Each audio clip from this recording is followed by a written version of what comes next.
ভাপা, চিতই, পাটিসাপটা, দুধপুলি নানান পদের পিঠার ঘ্রাণে উৎসবমুখর হয়ে ওঠে পুরো এলাকা।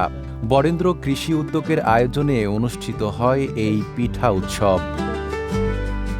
পিঠার স্বাদ নিতে ভিড় করেন সব বয়সী মানুষ। অনেকের চোখে মুখে ধরা পড়ে শৈশবের স্মৃতি, নানি বা দাদি বাড়ির উঠানে বসে পিঠা খাওয়ার সেই দিনগুলো।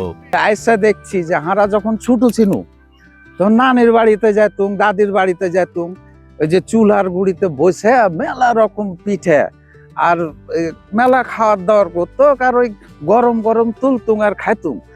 এখন দেখছি ওইটাই খালি নামটা একটু নবান্ন নবান্ন, ওইটাই নতুন লাগছে। আসলে ঠান্ডার মধ্যে গরম গরম পিঠা খেতে, ভাপা পিঠা খেতে, বিভিন্ন ধরনের পিঠা খেতে আমাদের খুবই ভালো লাগে। আমি মিস করতাম আসলে এসব, আমাদের নতুন প্রজন্ম এসব যাতে দেখতে পায়, এই জন্য আমাদের যত প্রতিষ্ঠান আছে সবারই উচিত পিঠা উৎসবটা করা।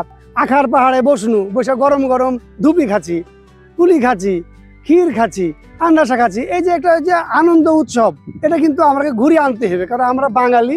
আমাদের চিরন্তন এই ঐতিহ্যটাকে যে আমরা ফিরে না নিয়ে আসি, তাহলে কিন্তু আমাদের বাঙালির তো থাকলো না।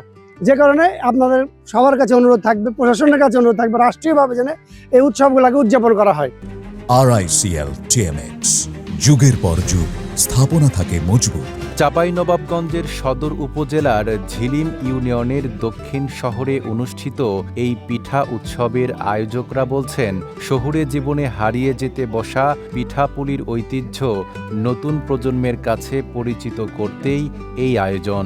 এই নবান্ন উৎসবটা আসলে আমাদের বাঙালির একটা রক্তের সাথে মিশে যাওয়া আনন্দের একটা দিন আসলে, বা ঐতিহ্য বলতে হয়।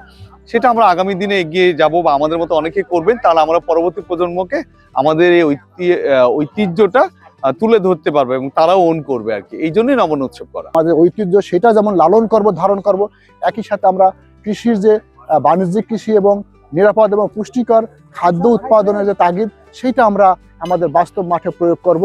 তাহলে আজকের যে আয়োজন, এটা সার্থক হবে বলে আমি মনে করি। অনুষ্ঠানে পরিবেশিত হয় ঐতিহ্যবাহী গম্ভীরা গান, যা পুরো আয়োজনকে আরও প্রাণবন্ত করে তোলে। নাইম আরাবি, ঢাকা পোস্ট।